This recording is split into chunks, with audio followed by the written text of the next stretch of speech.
గుర్తించారు. తప్పనిసరిగా రాబోయేటువంటి కాలంలో మీ మోసాలకి చరమగీతం పాడతారని కూడా ఈ సందర్భంగా మీ అందరికీ మీకు మనవి చేస్తూ ఉన్నా.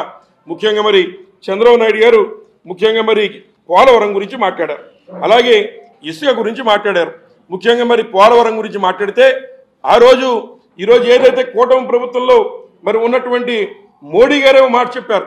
ఈ రాష్ట్రంలో ఉన్నటువంటి మరి ఈ ముఖ్యమంత్రి ఏటీఎంగా ఈ యొక్క పోలవరం ప్రాజెక్టును వాడుకుంటూ ఉన్నారు. కమిషన్ల కక్కుర్తి కోసమే ఆ రోజు పోలవరాన్ని పాడు చేసినటువంటి నాయకుడు ఎవరు ఉన్నాడంటే మరి నారా చంద్రబాబు నాయుడు గారు అని చెప్పి సందర్భంగా తెలియజేస్తున్నా.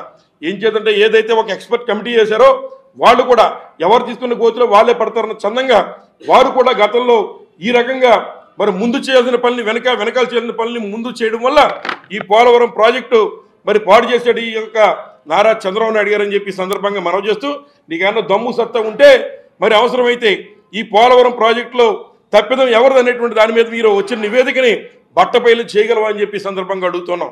కేవలం నువ్వు చేసిన తప్పిదాలని ఈరోజు ఈ రాష్ట్రంలో జగన్మోహన్ రెడ్డి గారి మీద గెంటి మరి పాపం గడుపుకోవాలని చూస్తున్నాడు మరి నారా చంద్రబాబు నాయుడు గారు అని చెప్పి తెలియజేస్తున్నాం.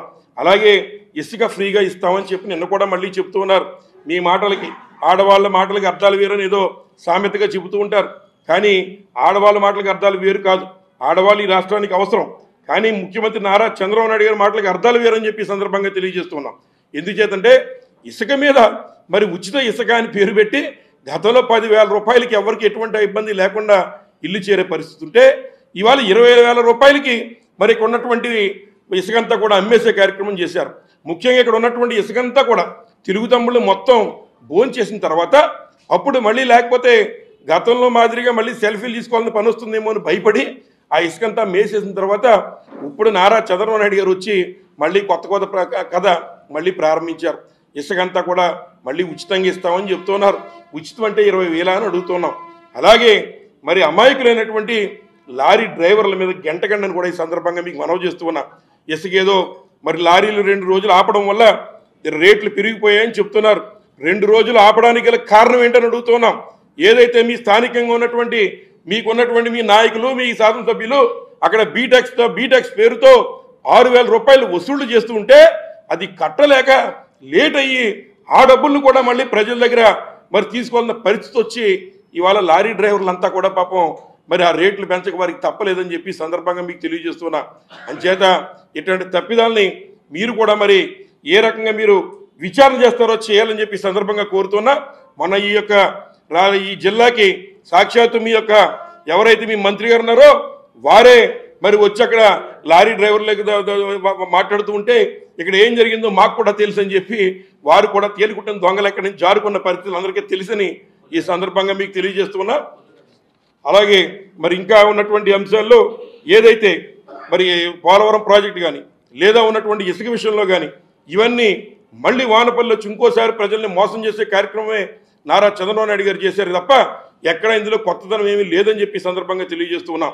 ఆఖరిగా ఒకటి చెప్పే మాట అదేమిటంటే ఈ రాష్ట్రంలో 5 సంవత్సరాల టైం అతనికి వస్తే 2 సంవత్సరాలు కరోనాతో పోతే అయినా కూడా 3 సంవత్సరాల్లో అత్యుత్తమమైన పాలన అందించి అందరికీ సంక్షేమ కార్యక్రమాలు ఇంటికి అందించే విధంగా మరి జగన్మోహన్ రెడ్డి గారు పాలన అందిస్తే దాన్ని చూసి జీర్ణించుకోలేక ఈ రోజున తనకున్న అక్కసిని ఈ రోజు నిన్న పెట్టిన గ్రామ సభ అంతా కూడా జగన్మోహన్ రెడ్డి గారిని తిట్టడం కోసమో లేదా ఈ భూతాన్ని భూస్థాపితం చేస్తారంటే ప్రగల్భాలు పలికి ఇక్కడి నుంచి జారుకున్నాడు నారా చంద్రబాబు నాయుడు గారు.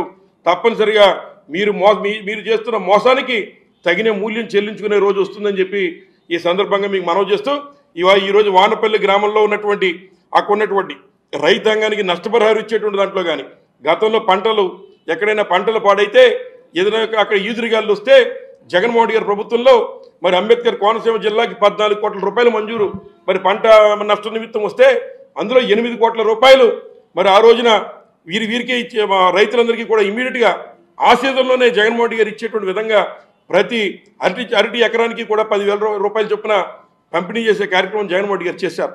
కానీ పంట మొన్న కూడా వచ్చి పంట నష్టంలో చాలామంది రైతులు నష్టపోయారు. వారికి ₹1 ఇస్తానటువంటి మాట కూడా ఎక్కడ చంద్రబాబు నాయుడు గారు చెప్పలేదు. అలాగే విలువైనటువంటి లంకభూమి నదీపాత అవుతుంటే గ్రాయిల్ కన్స్ట్రక్షన్ యొక్క వారి విషయాన్ని కూడా తమరు ఎక్కడ కూడా మెన్షన్ చేయలేదు. అలాగే గ్రామంలో ఉన్నటువంటి ఏదైతే పిహెచ్సి సెంటర్లో కూడా జగన్మోహన్ రెడ్డి గారి టైంలోనే ఒక ల్యాబ్ కూడా కట్టి మరి నిన్న ఆయన మాట్లాడుతూ ఎక్కడ హాస్పిటల్ లేవని చెప్తున్నారు. మరి జగన్మోహన్ రెడ్డి గారు ఆల్రెడీ గతంలోనే ఏదైతే అన్ని విలేజెస్లో కూడా హెల్త్ క్లినిక్లు ఏర్పాటు చేసి ఆ హెల్త్ క్లినిక్లో ఒక డాక్టరు అలాగే ఒక నర్సు కూడా అక్కడ ఉండే విధంగా చేసి 16 రకాల టెస్టుల్ని ఫ్రీగా చేసేటువంటి కార్యక్రమం జగన్మోహన్ గారు చేస్తున్నారు ఆల్రెడీ. అలాగే 104 రకాల మందులు ఆ వెల్నెస్ సెంటర్లో జగన్మోహన్ రెడ్డి గారు ఇచ్చేటువంటి కార్యక్రమం చేస్తూ ఉన్నారు.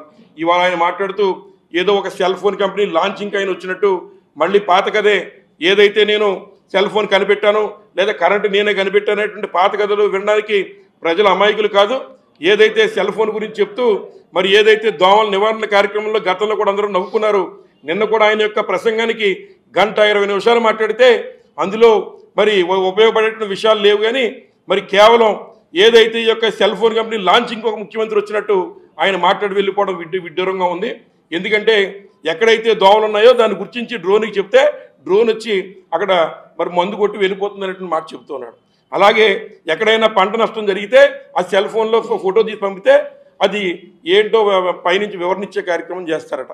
ఆల్రెడీ జగన్మోహన్ రెడ్డి గారు ఈ రాష్ట్రంలో రైతు భరోసా కేంద్రాలు పెట్టారు. రైతు భరోసా కేంద్రాలు నిర్మాణం చేశాడు ఆయన. నిర్మాణం చేసి అక్కడ ఒక అధికారిని వేసి ఆ అధికారి ద్వారా ఎవరికైనా రైతులకు ఇబ్బంది వచ్చి ఆ అధికారిని కలిస్తే ఆ అధికారి అక్కడికి వెళ్ళి అది చూసి అవసరమైతే ఉన్నటువంటి నిష్ణాతులతో మాట్లాడి వారికి తగినటువంటి సలహాలు ఇచ్చే విధంగా అనేక గ్రామాల్లో రైతు భరోసా కేంద్రాలు 20 లక్షల రూపాయలతో నిర్మాణం చేసి జగన్మోహన్ గారు అక్కడ కియోస్క్ సెంటర్లు కూడా ఏర్పాటు చేసి ఇచ్చే కార్యక్రమం చేశాడు. అంచేత ఏదైతే ఉపాధి హామీ కార్యక్రమం ఉపాధి కల్పన కార్యక్రమం ప్రతి సంవత్సరం ప్రతిసారి ఈ గ్రామ సభలు జరుగుతాయి. కేంద్ర ప్రభుత్వం ఇచ్చేటువంటి నిధులతో కేవలం రాష్ట్ర ప్రభుత్వం నుంచి ఏమీ చేయకుండా కేవలం ఆ మీటింగులకు వచ్చి కేవలం అదే జరుగుతున్నటువంటి అంశాన్ని మళ్ళీ ఇంకోసారికి చెప్పి ఇక్కడి నుంచి వెళ్ళిపోయారు తప్ప ఇందులో కొత్తగా జరిగింది ఏమీ లేదని చెప్పి సందర్భంగా తెలియజేస్తున్నాం. కానీ వయసులో పెద్దవారైనప్పుడు మాట్లాడే మాటలు కూడా ఆ రకంగా ఉండాలి.